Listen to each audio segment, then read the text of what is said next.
नमस्कार दोस्तों, स्वागत है आपका स्टडी विथ रईस में। इस वीडियो में बात करने वाले हैं बिहार डीएलएडएस भर्ती 2023 के रिगार्डिंग।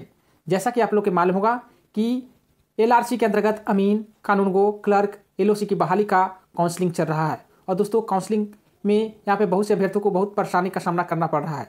दोस्तों इसके रिगार्डिंग एलआरसी विभाग ने 2 ऑफिशियल अपडेट जारी किए गए हैं जो कि सभी छात्रों के लिए काफ़ी ही महत्वपूर्ण है। तो दोस्तों इस वीडियो में आप लोग को डिस्कस करने वाले हैं कि आखिर किस बारे में ये नोटिस जारी किया गया है। इससे पहले अगर आप चैनल पर पहली बार विजिट कर रहे हैं तो चैनल को सब्सक्राइब कर ले, बेल आइकन को प्रेस कर ले फ्यूचर में लेटेस्ट अपडेट सबसे पहले प्राप्त करने के लिए। दोस्तों आपको बिहार संयुक्त प्रवेश प्रतियोगिता परीक्षा पार्षद की ऑफिशियल वेबसाइट पर लेकर के आ गए हैं। यहाँ पे देख सकते हैं अभी मैं खोल रखा हूँ लैंड एंड सर्विस डिपार्टमेंट के। यहाँ पे 2-3 महत्वपूर्ण अपडेट जारी किए गए हैं। पहला यहाँ पे दोस्तों हाईलाइट हो रहा है कि download hard copy of online application. तो दोस्तों यहाँ पे जो अभ्यर्थी हार्ड कॉपी डाउनलोड नहीं किए हैं, यहाँ से आप क्लिक करके अपना हार्ड कॉपी डाउनलोड कर सकते हैं।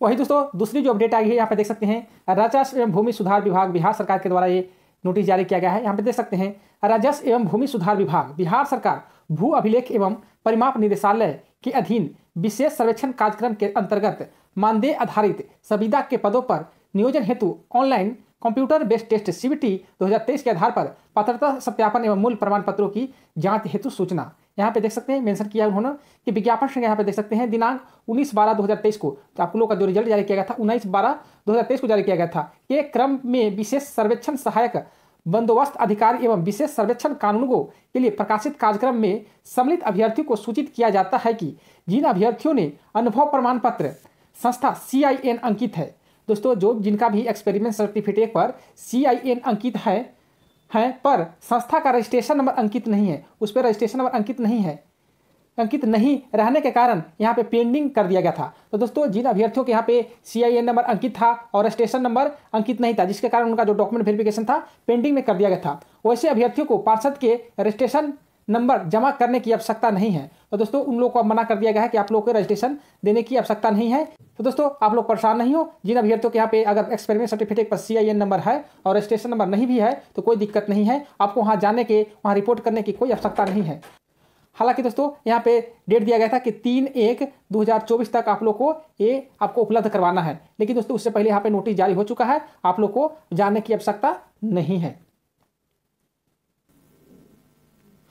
वही दोस्तों दूसरी अपडेट आ रही है, देख सकते हैं government of Bihar combined entrance competitive examination board. यहाँ पे देख सकते हैं यहाँ पे 27/12/2023 के डेट में ये नोटिस जारी किया गया है, आदेश दिया गया है। यहाँ पे रेफरेंस नंबर भी देख सकते हैं। यहाँ पे आदेश दिया गया है कि राजस्व एवं भूमि सुधार भू अभिलेख एवं परिमाप निदेशालय के अंतर्गत विभिन्न पदों पर संविदा हेतु चल रहे डॉक्यूमेंट वेरिफिकेशन हेतु सभी टीमों को निम्न निर्णय संसूचित किया जाती है। पहला नंबर पर यहाँ पे देख सकते हैं AICT का अप्रूवल कॉलेज से अथवा नेट से निकाल कर जमा करने पर मान होगा। जिनका पेंडिंग हो चुका है वैसे अभ्यर्थी को इस आस की ईमेल से सूचना दे दी गई है, वे दिनांक 3/1/2024 तक इसे निश्चय रूप से जमा करें। तो दोस्तों यहाँ पे उन्होंने कहा है कि जिन अभ्यर्थियों को AICTC का अप्रूवल डॉक्यूमेंट वेरिफिकेशन करने वक्त नहीं अवेलेबल कराएं, उनको कहा है कि आप चाहे तो कॉलेज से आप अप्रूवल का आप सर्टिफिकेट ले आ करके और आप जमा कर दीजिए कि हाँ अप्रूवल है, उसका कॉपी जमा कर दीजिए, नहीं तो आप ऑनलाइन नेट से आप निकाल करके इसे जमा कर सकते हैं। दोस्तों ध्यान रहे इनको ये भी अप्रूव कराना पड़ेगा। वही दोस्तों मान लीजिए कि आपको 12 से 14 के सेशन में आपने ये डिप्लोमा किया, लेकिन दोस्तों उस समय अप्रूवल था कि नहीं इसका भी आपको प्रूफ देना पड़ेगा, क्योंकि AICT का जो अप्रूवल है लगातार चेंज होते रहता है, कभी किसी को हटा देता है, कभी किसी को शामिल हो जाता है।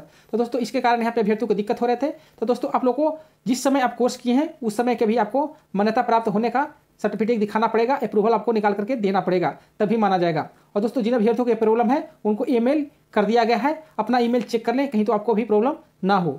यहाँ पे देख सकते हैं दूसरा नंबर पॉइंट पर मेंशन किया है, यहाँ पे IIT NIT से प्राप्त डिग्री मान होगा। तो दोस्तों जितने भी अभ्यर्थी के IIT या NIT से डिग्री प्राप्त है उनको कोई दिक्कत नहीं है, उनको काम चल जाएगा। और दोस्तों सेकेंड नंबर पॉइंट पर देख सकते हैं AMIE section A and B उत्तीर्ण उम्मीदवार जिनका AMIE में दिनांक 31/5/2013 तक इनरोलमेंट विथ परमानेंट रिकॉग्निशन प्राप्त है उसकी डिग्री मान होगा। तो दोस्तों देख सकते हैं जिनका भी 31/5/2023 तक AMIE में सेक्शन A B में उत्तीर्ण है उनको यहाँ पे मान है, कोई दिक्कत नहीं होगा। दूसरा नंबर पॉइंट पर देख सकते हैं पहला गवर्नमेंट ऑटोनोमस बॉडी की एक्सपीरियंस सर्टिफिकेट बिना रजिस्ट्रेशन के भी मान है। तो दोस्तों अगर आप गवर्नमेंट से किए हुए हैं या उसके कोई बॉडी से किए हुए हैं ऑटोनोमस बॉडी से, तो आपको आप एक्सपीरियंस सर्टिफिकेट मान है। वही दोस्तों यहाँ पे देख सकते हैं registered non government institution organisation द्वारा निर्गत एक्सपीरियंस सर्टिफिकेट पर यदि CIN अंकित हो तो ही मान होगा। तो दोस्तों देख सकते हैं अगर आप कोई प्राइवेट संस्था से किए हैं, अगर उस पर CIN नंबर अंकित है तो कोई दिक्कत नहीं है, आपको मान है। वही यहाँ पे देखें सरकारी एवं निबंधित संस्थान से प्राध्यापक के रूप में कार्य करते हुए एक्सपेरिमेंट सर्टिफिकेट मान है। तो दोस्तों कहीं आप अगर असिस्टेंट प्रोफेसर के रूप में या कहीं टीचर के रूप में आप कार्य कर रहे हैं तो आपको यह सर्टिफिकेट मान है। दोस्तों 3 नंबर पॉइंट पर देख सकते हैं EWS प्रमाण पत्र राज्य सरकार के सर्कुलर अनुसार निर्गत तिथि से 1 वर्ष के लिए मान्य होगा। तदनुसार EWS सर्टिफिकेट की जांच की जाए, यानी EWS सर्टिफिकेट दिनांक 13/5/2022 के बाद का मान रहेगा। वही 4 नंबर पर देख सकते हैं यदि किसी अभ्यर्थी का एक्सपेरिमेंट सर्टिफिकेट अलग अलग पीरियड का दिया जाता है तो उसे जोड़कर 2 वर्ष की गणना की जाए। आवेदन की अंतिम तिथि 12/5/2023 तक से पूर्व का हो। तो दोस्तों यहाँ पे अगर 12/5/2023 से पूर्व अगर कई संस्थान में जैसे में कहीं 6 महीना किए, कहीं 2 महीना किए, कहीं 8 महीना किए, तो दोस्तों कुल मिलाकर आपको 24 मंथ का एक्सपीरियंस सर्टिफिकेट होना चाहिए। आगे देख सकते हैं मेंशन किया है कि भू अभिलेख एवं परिमाप निदेशालय के अंतर्गत कार्यरत अभ्यर्थियों को NOC निदेशालय भू अभिलेख एवं परिमाप स्तर पर मान होगा। तो दोस्तों जो भी भू अभिलेख एवं परिमाप निदेशालय में अगर कार्यरत कर्मचारी है उनको NSC निदेशालय से स्तर पर मान्य होगा। वही दोस्तों यहाँ पे अभ्यर्थियों को EPF UAN नंबर एवं सैलरी स्लिप सर्टिफिकेट लेने के संबंध में अलग से निर्णय लिया जाएगा। और दोस्तों यहाँ पे देख सकते हैं जिन अभ्यर्थियों को EPF या UAN number salary slip certificate लेने से संबंधित जो है यहाँ पे मामला, उसको अलग से निर्णय लिया जाएगा। और दोस्तों देख सकते हैं अनिल कुमार सिन्हा विशेष कार्य पदाधिकारी का यहाँ पे हस्ताक्षर है। तो दोस्तों बहुत ही बड़ी अपडेट है। यहाँ पे जो अभ्यर्थियों को प्रॉब्लम हो रहा था यहाँ पे सॉल्व आउट कर दिया गया है। अगर आपके पास में एक्सपीरियंस सर्टिफिकेट पर CIN नंबर है तो कोई दिक्कत नहीं है, आपको रजिस्ट्रेशन होना जरूरी नहीं है। वही दोस्तों यहाँ पे देख सकते हैं EWS सर्टिफिकेट आपको 1 साल के अंदर का बना होना चाहिए या 13/5/2022 के बाद अगर बना हुआ है तो कोई दिक्कत नहीं है। तो एक्सपीरियंस सर्टिफिकेट के बारे में बताया गया है कि अगर कई संस्थान से आप किए हैं तो आपको 2 साल 12/5/2023 तक पूर्व कंप्लीट हो जाता है तो आपको कोई दिक्कत नहीं है। और दोस्तों आपको AICTE का अप्रूवल किसी न किसी प्रकार आपको जमा करना पड़ेगा। नेट से निकाल कर जमा कीजिए, कॉलेज से तैयार करके दीजिए, आपको किसी न किसी हालत से यहाँ पे 3/1/2024 तक जमा करना पड़ेगा। तो दोस्तों यही अपडेट था। आपको अपडेट कैसा लगा? अच्छा लगे तो लाइक सब्सक्राइब शेयर करना। वीडियो देखने के लिए धन्यवाद।